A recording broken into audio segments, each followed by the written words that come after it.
Bonjour à tous, bienvenue sur la chaîne Eleora Guidance pour le tirage du jour, pour ce jour le 30 avril 2020. Alors je n'ai pas fait la vidéo hier, euh, j'étais occupée avec des créations, une création musicale, certains l'ont vu, l'ont entendu, et j'ai fait une petite crise de, comment on appelle ça, de perfectionnisme aigu. Donc elle n'est plus visible, mais j'y travaille, voilà. Ouais. Bon, bref. Allez, c'est parti. Donc, le 30 avril, 30 avril, 30 avril, ça fait 3. Le 3, c'est l'énergie féminine, l'impératrice, la communication, l'abondance, la fertilité, la germination, l'énergie de, de, de maman Gaïa, de la nature, cette connexion. Voilà, donc on va voir. En général, c'est notre polarité féminine, là, des énergies très féminines, hein, d'intuition, de ressenti, etc., etc. Donc j'espère que ça s'est bien passé, ce 29 pour vous. J'ai vu que ça avait parlé à certaines personnes. Moi, j'avoue qu'au début, c'était super. Et puis, bon, voilà, j'ai pas beaucoup dormi. Fait pas mal de purification énergétique, de protection aussi. Ça peut vous parler. D'ailleurs, à la fin du tirage, si j'y pense et si c'est important, je vous donnerai un petit outil. Oh, qu'est-ce que c'est? C'est une petite araignée? Ah non, pas une petite araignée. Je suppose c'est un petit insecte qui se balade. Coucou. Alors, oui, j'aime bien les araignées, c'est mes copines. C'est des mamans, hein, les araignées. Vraiment des bonnes mamans, des tisseuses. Elles sont très travailleuses. Euh, et elles tissent des liens. Et un jour, en fait, pourquoi je dis que c'est une maman? Parce que je travaillais dans les champs. Je cueillais des fraises.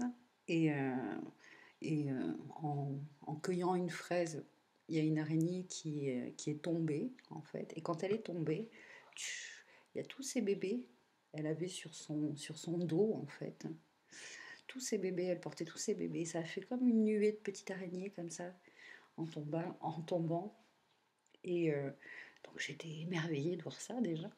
Et j'ai attendu, j'ai plus bougé. Je me suis excusée déjà. Je me suis dit, oh, pardon, désolée.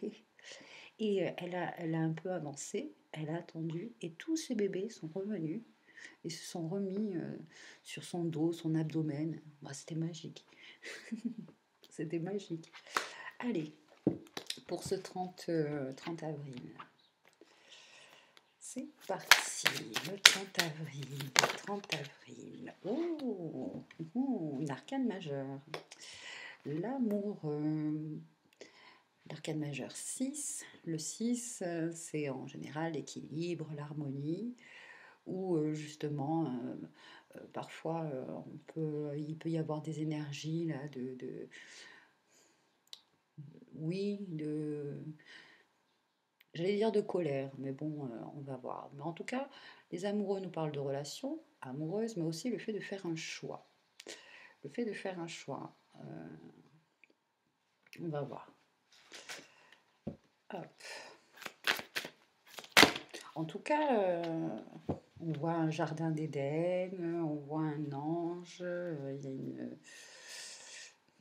C'est vrai que ça fait penser vraiment à Adam et Ève, hein. Adam et Ève. On voit le serpent derrière, l'arbre de la connaissance et l'arbre de vie. Et ouais, des énergies là aussi de cette polarité féminine et masculine en nous, hein. Euh, Peut-être un déséquilibre là par rapport à ça. On est trop soit dans l'un, soit dans l'autre. Et on a ce sentiment de devoir, d'avoir besoin de faire un choix, alors que là, travailler justement la réunification.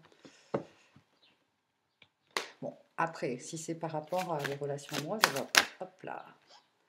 Hop, il y a 2 cartes. Celle-là est tombée en premier, mais elle se positionne toute seule comme ça, alors on va laisser faire comme ça. Oh, ouh, encore une arcane majeure. Aujourd'hui, les énergies sont... voilà, c'est... quand ce sont des énergies, des cartes, pardon, des arcanes majeures en général, on nous dit que ce sont des journées quand même importantes. Alors, l'énergie extérieure, la force, la maîtrise, le fait de s'affirmer. Alors tout à l'heure, je parlais de colère, vous voyez. Je ne sais pas pourquoi, mais en général, la colère, les disputes, etc., c'est plutôt le soleil à l'envers qui représente ça dans le tarot. Mais là, elle est à l'endroit de toute façon. Alors, je vois même pas pourquoi je parle de ça, mais peut-être que ça parlera à certains. Euh, Peut-être dans notre relation, là, on nous parle peut-être pour certains une invitation à s'affirmer, à se positionner, à faire donc un choix, euh, euh, sans, sans penser sans penser ah bah, je suis égoïste. Voilà, parce qu'à la limite, s'il avait été à l'envers, ça aurait été l'égoïsme. Bon, après, c'est une aide extérieure, là, hein, avec un 8, hein, on voit le Lemnic cast, là, donc une belle circulation des énergies, tout en douceur, finalement, hein, cette femme-là, c'est aussi cette représentation de cette possible dualité, entre guillemets, entre polarité féminine et masculine, c'est justement de maîtriser ses instincts, de maîtriser ses pulsions, de maîtriser la bête sauvage qui est en nous. Et, et en même temps, hein, ça peut être un allié aussi de faire preuve d'intuition, parce qu'on est dans des énergies de 3. On est le 30 avril. Donc, et le 3, c'est le yin. Ok. Donc, si vous ressentez que il y a possible. Ah, bah, je comprends mieux maintenant pourquoi j'ai sorti les 2 oracles. Ah, c'est incroyable. Qui sont venus. Et puis regardez, ils sont tous les deux dans du jaune. Il y a celui-ci qui est venu en tirer une petite carte avec l'oracle des déesses. Vous voyez, les déesses, c'est des déités féminines. Et puis pour l'ancrage, c'est là où je voulais en venir, peut-être un manque d'ancrage pour certains, c'est justement l'oracle des arbres de Jane Struthers.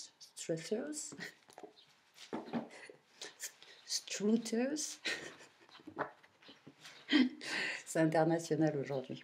Voilà. Hola, guapa, guapas, ¿cómo están? Goedemorgen, hoe gaat het? Hello, hello, guys, what's up? Je fais ma polyglotten. Donc je vais tirer tout de suite une carte avec les arbres. Si je l'ai dans la main et que on peut mélanger, c'est qu'il y a une importance. Voilà, vous voyez. Hop, c'est celle-ci, on me dit. Le pas, et il est tombé à l'envers. Oh, je parlais d'araignée. Regardez. Vous voyez la toile d'araignée, là? Ici, là, juste là. J'approche encore. Ça, c'est de la magie, vous voyez. Le Pimbriste le cône. Alors, c'est marrant parce qu'aujourd'hui, par chez moi, il fait pas très beau. C'est vrai que une illustration assez automnale, là, hein, automnale ou début de printemps, quoi. Mais bon, printemps aussi, hein, il fait pas toujours beau. Alors, à l'envers, elle était, je vais lire le message pour vous. Le lexique 34. 3 et 4, ça fait 7. Il y a une évolution ou une involution. Si elle est à l'envers. 34. C'est le moment de limiter vos pertes, surtout si les choses ne vont pas comme vous le voulez. Peut-être vous faut-il limiter vos projets ou les modifier pour qu'ils s'adaptent oh, aux circonstances changeantes. Rappelez-vous que la simplicité est parfois le meilleur choix. Hein, là, moi, ça me parle par rapport aux énergies d'hier. Je peux peut-être encore à transmuter par rapport à ça, à cette crise de perfectionnisme aigu. Hein, on me dit simple et efficace. Vous ne prenez pas trop la tête. Mais en même temps, bon voilà, il y a quand même une aide extérieure là, peut-être une personne, une femme ou un homme d'un signe de feu. Lion, Sagittaire, Bélier, c'est quand même un signe de feu ça, hein. Donc encore là, on nous parle d'impulsivité. Et en même temps,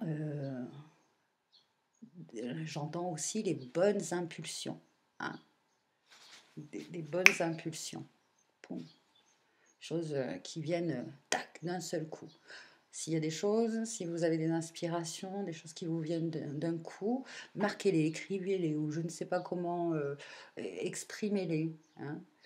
Exprimez-les, mais sans réfléchir de trop, hein. Je vous rappelle qu'on est encore dans l'énergie du 3. Communication, expression, expression de soi. Peut-être justement s'exprimer dans le couple, au sein de son couple ou le couple intérieur. Voilà. Ok, et la troisième carte, un roi de denier à l'envers. Alors là, vous voyez, ça revient à dire, je relis le message. Le roi de denier à l'envers, là, nous parle justement de peut-être sur le plan physique ou financier, hein, qu'il y a un manque de stabilité en fait, hein, un sentiment d'insécurité, d'instabilité, de...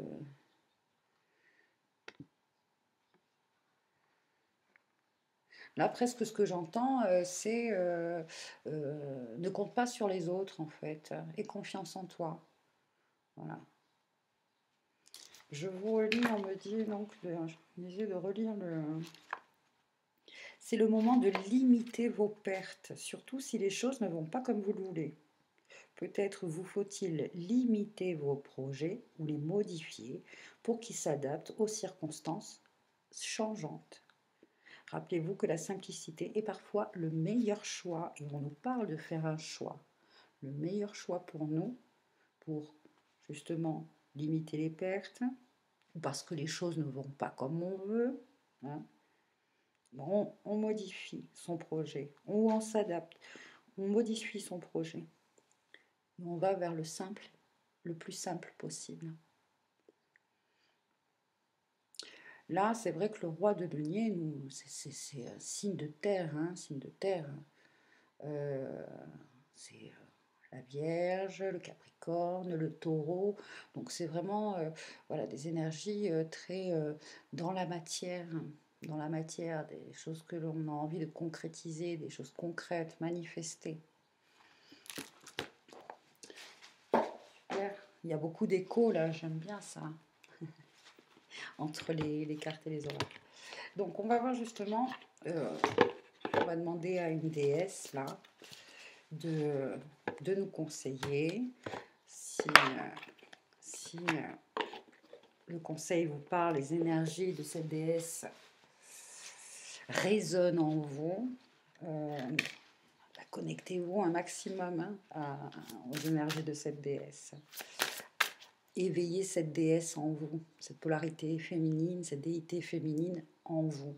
C'est un peu comme les minéraux, hein, c'est pareil. Tout est en nous, tout est à l'intérieur de nous, tout.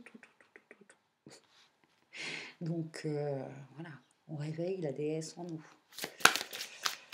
Alors, pour ce 30, par rapport à ce tirage, la voici, la voilà. C'est Athéna. Athéna qui est là. Oh, ça c'est la sagesse intérieure, hein, ici. Sagesse intérieure, vous voyez. Là, il y a des énergies lunaires. Et puis, on parle d'intuition, de voir les choses cachées. Elle fait un peu penser à l'énergie de la papesse, hein, cette carte avec cette chouette, cette lune, etc. Et donc, le message vous dit, vous savez ce que vous devez faire. Donc, faites confiance à votre sagesse intérieure et agissez en conséquence sans tarder. Voilà, éveillez Athéna en vous, cette Athéna en vous. Et puis, prenez position, faites votre choix. C'est c'est une très belle énergie. Là, je vois, il y a aussi du lierre, hein, du lierre tout autour de ce personnage. Elle porte un collier, on dirait Pégase.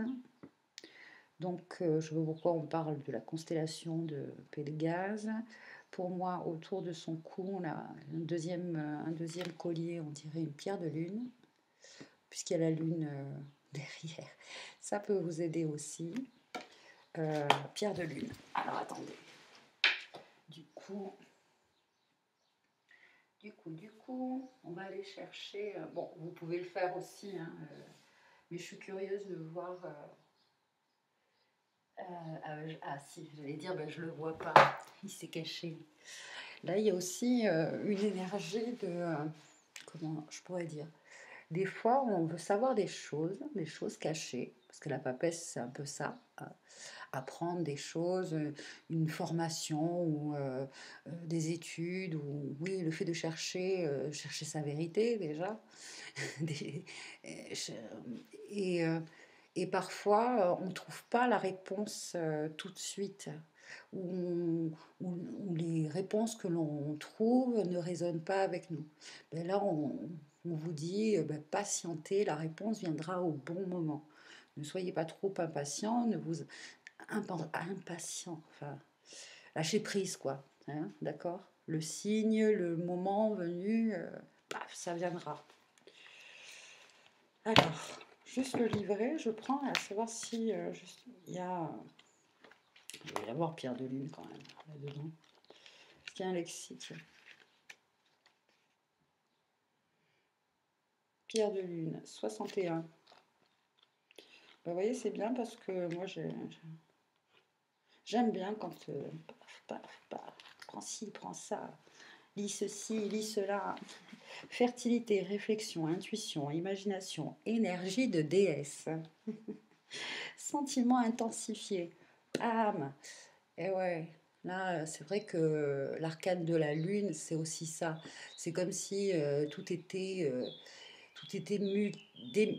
démultiplié. Non, ça se dit ça? Démultiplié? Ouais, bon, bref. Hein, autant les bonnes choses que les mauvaises choses, quoi, hein, les émotions agréables ou désagréables, hein, entre guillemets, toujours. Je mets beaucoup de guillemets aujourd'hui, je trouve. Alors, pendant l'apparition de la prochaine pleine lune, d'accord. Alors, peut-être pour moi, le message là, c'est j'y pensais parce que c'est de faire la vidéo pour la pleine lune qui aura lieu le 7 avril. Je voyais le Bouddha là, et le 7 avril, c'est la pleine lune du Vesak, où justement les énergies bouddhiques et christiques, hein, s'unissent et descendent sur la Terre, hein, toutes les années. C'est une très très belle pleine lune, hein. C'est une pleine lune magnifique qui est porteuse justement de cette énergie christique, d'amour, de guérison, et cet amour, cette énergie bouddhique, de sagesse, justement, la sagesse intérieure, et qui s'unissent et descendent sur la terre pour justement imprégner tous les êtres vivants sur la terre, pour tout imprégner, la terre, même la terre-mère, hein. Et je ferai cette petite vidéo pour vous expliquer un petit peu. Il y a un petit mantra là que j'ai sous le coude pour vous, si vous voulez justement faire un petit rituel à cette pleine lune, en tout cas en conscience de recevoir toutes ces merveilleuses énergies d'amour et de sagesse, faire le plein pour toute l'année, hein. Donc pendant l'apparition de la prochaine pleine lune, vos émotions et vos peurs seront intensifiées. Voilà, intensifier, c'est déjà le terme le plus juste, intensifier. Et vous penserez par moments que vous êtes en train de devenir fou. Mais bon, devenir fou, euh, ça peut être devenir le fou ou le mât, celui qui justement écoute son cœur. Celui qui écoute son cœur et par rapport à le fait de faire des choix, lui, il s'en tape de ce que les autres pensent. Lui, il avance, il suit sa guidance. Ouais, j'ai du mal hein, aujourd'hui, là, papapoum. Mais il y a plein de choses magnifiques qui viennent là. Alors, cependant, gardez votre calme, car cette sensation durera seulement quelques jours. Ouais, tu parles. Excusez-moi, hein, parce que moi j'ai l'impression encore d'être sous les énergies de la nouvelle lune. Cette nouvelle lune, la dernière, waouh. Bon, alors vous réfléchirez sur votre vie passée et présente. Vous aurez une vision profonde de la nature, du bonheur réel, et vous commencerez à reconsidérer vos priorités. Après la pleine lune commencera une période fertile pour votre vie, pleine de changements et de défis passionnants. Vous rencontrerez de nouvelles personnes enrichissantes si vous vous lancez dans de nouvelles aventures créatives. Voilà le résultat de la lumière réfléchissante de la Lune. Alors remerciez-la pour sa sagesse. Embrassez, embrassez dans le fait de prendre dans ses bras. Hein. Embrassez les bienfaits qui viennent à votre rencontre. Bon, ben voilà, voyez, voilà. Si aujourd'hui vous sentez justement cette impatience-là, ou le fait de... Il y a ce choix à faire, ou euh, euh, impatience de ne pas trouver la juste réponse, hein, comment se positionner clairement, etc. Euh, voilà, il y a plein de cadeaux là aujourd'hui avec appelez cette déesse, Athéna, soyez cette déesse, hein, connectez-vous à cette Athéna qui est en vous, soyez Athéna hein, aujourd'hui. Et voilà, pierre de lune, voilà, on a plein d'outils, de conseils. Je remercie les guides, je bois un coup. Là, moi, je bois de la camomille. Mm. Et puis c'est tout. Et puis voilà. C'est tout, je demande en même temps. C'est bon les messages là, ça ira. On me dit que oui. Bon, merci à vous encore pour votre présence, pour votre confiance, pour tout. Hein. Merci d'être là. Et puis je vous dis à demain ou à tout à l'heure parce que peut-être que je ferai d'autres vidéos dans la journée. On verra bien comment ça vient. Agréable de passer, d'avoir ce petit rendez-vous au quotidien. Ouais, c'est vrai que c'est sympa quand même. Allez, portez-vous bien. Bye bye.